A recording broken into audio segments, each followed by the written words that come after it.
All right, so Philadelphia knocks off Dallas. It was definitely an interesting game. Um, I think I expected a lot more from Philly, a lot less from Dallas. I think Prescott looks like he may be back in his old form, which is MVP level. Uh, Long season ahead though, and he has an online fight. I think Cooper BB, I love him. I love the Dallas interior. I question them at tackle. Uh, I think I'll just bounce around a little bit. So I'll start with just what I saw from Dak and them. I think Philadelphia stinks on the D line. Uh, that edge room was that edge. I don't think Philadelphia the Eagles have a pass rusher that gives you any concern up the edge. It was a big reason why I wasn't a Nolan Smith fan coming out of Georgia. I just never thought he was. I just knew he was an elite pass rusher. He's just not ever going to be an elite. I don't know if he'll ever be an elite pass rusher. Like people trying, I don't know. Like he's not. I don't know if he'll be a Brandon Graham. Like that guy was gonna, that you could just count on to get you sacks, especially in big moments. Maybe he's a big moments guy. I don't know, but I just don't see him as an elite level passer. I see him as a really elite run stopper. Like guys gonna give max effort. You don't have to question that. But I do not see him being an elite pass rusher. And I think if Philly was looking at that for him, that's where they're wrong. I think it showed today. Philadelphia just struggled to get pass rush from anybody.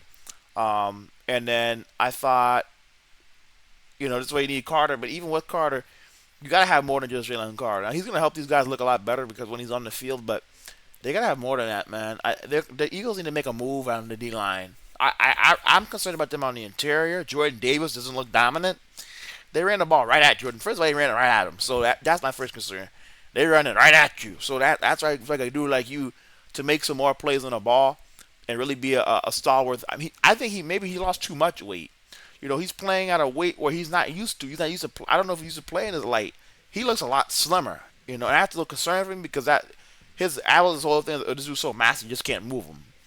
And I question how he's gonna stop the run. I didn't like when teams feel like they could just run at you. Oh, well, because Jalen Carter's gone, now we can run at you. That's why I needed Jordan Davis to go up there and say, "Oh hell no, I'm still here. I'm here. I'm making plays." So that's what I'm concerned with Jordan Davis. Um, and I'll say I'm concerned with that edge room. Like I said, I think they have good pieces, but I don't see anybody special in that room as of right now. And I think Ty Robinson. I don't think he played today. Rookie from Nebraska. They need him to play. They need that dude on the interior. And maybe that's what Jordan Davis needs. Maybe he needs someone that can give him let him get a wash on the sideline. So they need to get Ty Robinson back in the. I didn't see him today. If he played, I missed him. I just didn't see him. So I don't think he played today. I saw a lot of Moro Oshimo, Hookem, Oshimo, and I saw Jordan Davis as the two starting tackles. And I don't remember. I'm sure. I know that 94 was in there. I did not see Ty Robinson. If he did, he didn't see. I didn't see him making any plays. So I don't want to see him. And they go. I don't see. I did need him. That interior D line of Philadelphia really gives me concern too. Milton Williams is gone. That was a big loss. People don't understand how good that dude was. Like that's a big loss. Like you lose, so that's gonna be. But I just question how they can stop the run if Jordan Davis is gonna be that bad if he's not gonna make plays. And I question like a rush a passer. I don't see anybody off the edge that would give you concern. I think teams are gonna hold up really well versus the Eagles in pass rush outside of Jalen Carter. Um, so that's my first concern. Next concern is I don't want to hear nothing about Quintamino Bay, Quinion Mitchell, this and that. No, no, no. I ain't never seen no dominant corner go run to the wide receiver too. You go get the best guy. If you Quinion Mitchell's the best corner, and they as you Eagles fan like to talk about Quinion Mitchell, he the best. He's next up. Watch out, he's gonna be running the league for years to come. Guantanamo Bay. Well, let me tell you, Guantanamo Bay got blown up. Let me tell you that right now. Because first of all, he went at him twice, and one of them resulted in a PI. Second of all, Guantanamo Bay, you ran from the number one player in the game and on the receiver for Dallas, CeeDee Lamb. I don't want to hear it anymore. The best corners guard the best receivers. If you're as dominant as you say you are, you go guard the best receiver and you go show. I'm Guantanamo Bay. This is what I do. I don't want to hear nothing about it. You couldn't even mention now. You've been stripped of that name. You couldn't even mention. You got your crap blown up. I don't want to hear it anymore. You don't put your wide receiver, your corner two on CeeDee Lamb. That guy's unguardable, especially for 4 or 5 seconds. We have no pass rush. I thought Quinn Mental should be embarrassed about his performance today, or about What happened today? There's no way you go guard George Pickens over CeeDee Lamb. It shouldn't happen. Go let somebody guard George Pickens. You go take away CeeDee Lamb. I feel like that's why Dallas had a lot of success because they tripped in and put other dudes on Lamb, and it wasn't working. Why are you running from the smoke from CeeDee Lamb? I don't want to hear nothing about you no more until you show you're gonna go guard the most. Because then you're gonna go look at the stats when he guards Lamb. Hold on, but he's not guarding Lamb the whole game. Or look at the stats when he guards receiver ones, but he's guarding receiver ones 10, 15 out of the 40, 50 plays that he's actually playing. That's misleading, dude. Go guard the best receiver. Until you guard the best receiver, I don't want to hear about your stats and what PFF and all these people say about you. I'm telling you, you need to go guard the best guy right now. That's my feeling on that. They need to figure it out. Go let Jaquan Benton go guard George Pickens. You go get CeeDee Lamb. Stop running from the smoke. Your name is Quinion Mitchell. No more nicknames for you. Quinion Mitchell. That's it. I think that's a big issue at corner two. I think they're good at safety. Makuba is going to work in. It'll be just fine. Reed Blankenship is obviously just fine. But it'll be corner two will be the big thing in the secondary. And then linebacker will be interesting. N'Kobe Dean's out. But you have Jihad Campbell. Again, I think he'll just have to work in. But I'm really concerned about that D-line. Run stopping and pass rushing up the edges. Run stopping on the interior. Dallas ran it right at them. And that's very concerning. And they definitely have some issues on that. That defense has some issues. Hurts them going to have to score points this year versus really good teams. I can see that defense getting tore up, flat out. And then for Dallas, I'm really impressed by Dak. I got to give him credit. He looked like an MVP candidate. He was on one today. Man, Dak Prescott was on one. I don't know what he smoked before the game started, but he was on one. He was tripping. He was on one. Because he was just dot after dot to dot, and I think the biggest disappointment to me was Lamb. And everybody's talking about 3 drops is unacceptable. Paying you $34 million a year, $130 million, either $130 or $140 million contract you signed a year or two ago. You got to go show up, make big plays at the end of the day. I put it like this: it's not even just a contract. Look what number you're wearing. Des Bryant and Michael Irvin would have made those plays. Hello. If I'm lying, I'm flying. If I'm lying, I'm flying. But it's not even just the money; it's a number. That was disgraceful to Des Bryant and Michael Irvin. Like the number 88, and Drew Pearson, I think, wore the number 2. Correct me if I'm wrong, but Michael Irvin is where I know for sure wore the number. That's disrespectful. Number 88 is held in the highest regard in football. That number is in Dallas for a reason. It's passed down from the great ones to the greatest ones in Dallas. And number 88, I knew, made those plays in the big moments. So CeeDee Lamb, you're a really good player. You're an elite player, but you're not a great player. Great players make those plays. I have not seen greatness yet out of you. Well, I haven't said that yet, but that right now I'm pulling the greatness back. Like 80, Des Bryant makes that play. Michael Irvin makes that play. And it wasn't just, he had multiple opportunities. Sometimes you only get one time. You have multiple opportunities to make a play, you didn't make it. And it's not about a contract too, but just about the number. And like Michael Irvin says, that number holds. People look at 88, see Michael Irvin and Des Bryant. You're a disgrace to that number 80. You've disgraced that number today. I'm saying you've disgraced it. So let me tell you this right now. You need to stop going to strip clubs. You need to stop doing the music videos, and you need to start working on your craft and getting on the jugs machine. Because Dak Prescott was throwing. I couldn't have went out there and handed it to CeeDee Lamb any better than Dak Prescott was throwing it to him. Flat out. Nobody right now could have handed that ball better to CeeDee Lamb than the way Dak Prescott threw it. I mean, literally, it's like Dak Prescott ran down there and handed it to him in his hand. Right in the chest. You couldn't ask for any better. The great ones, catch it. First down. And talking about Dallas and winning the game. You disgrace the number 88. You should be embarrassed and ashamed. But that's what you get. Because you thought because you had a $130 million contract that, you're just complacent. I'm not going to put the work in I used to. I'm not, because that's what that shows me is you're not putting the work in. Because in a great, let me tell you, that's what I want to, that's what we got to see. Really good players, elite players, really good players make plays of the game, but the great players make the great plays in the fourth quarter when it's time for greatness, and that's what's going to start. That's what's holding you back. Whatever you're doing now, you need to up it because if you want to be great, you got to make those plays at the end of the day. Too many opportunities. You lost the game for ET. I don't hear nobody got to say that game was lost by CeeDee Lamb. The defense that stepped up in the game and Lamb lost it flat out. So that is definitely happy for me. I'm rooting against Dallas, but definitely concerning. I'm not concerned. I won't say concerning, but something I'm watching if I'm Dallas. $34 million, $130 million, $140 million contract. You just can't have those kind of plays. So something I'm definitely watching for Dallas, and then for Philadelphia offensively, I'm not sold on Steen at right guard. That's something I'm looking at on Philadelphia to improve that position, and then I'm also looking at that passing offense looked horrendous. I think, or I know, you know, they look amazing by land. They look horrible by air. I think the best way to put it Philly.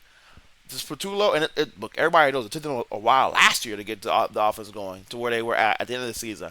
So it wouldn't concern me, wouldn't shock me if it took them a whole season to figure this thing out. And so that'll be, I think, with Philadelphia is one of his passing offense really take that next step with Hurts.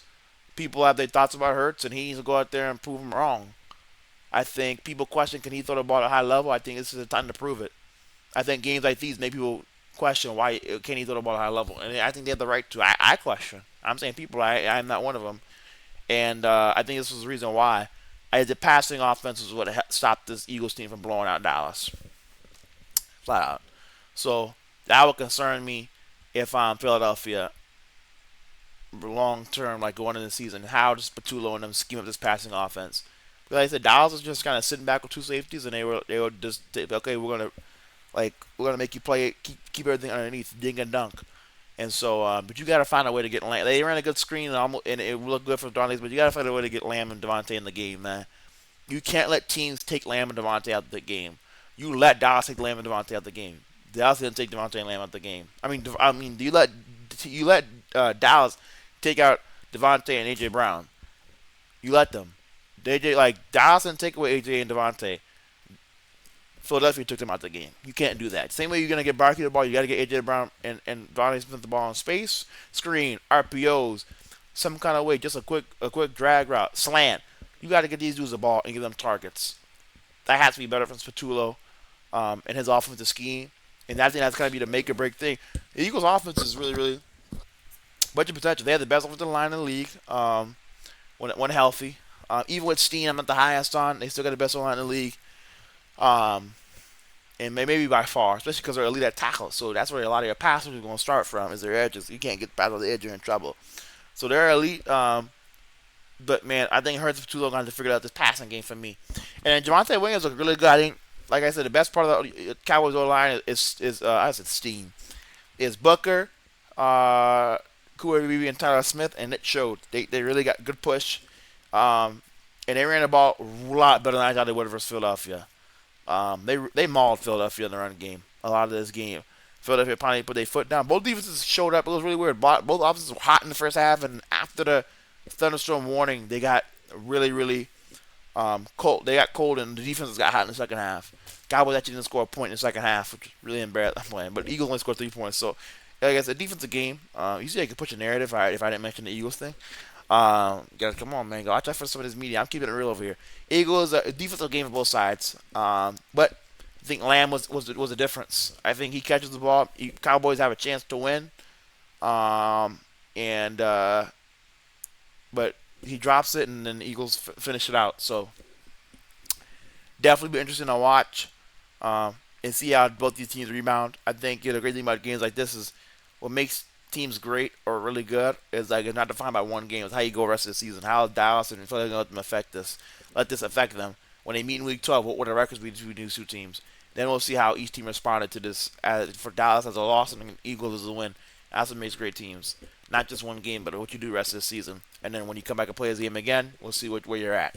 So I think if I'm Dallas, I'm excited. This Schottenheimer offense looks a lot like it did in Seattle. I'm a Seahawks fan, so I've seen it before.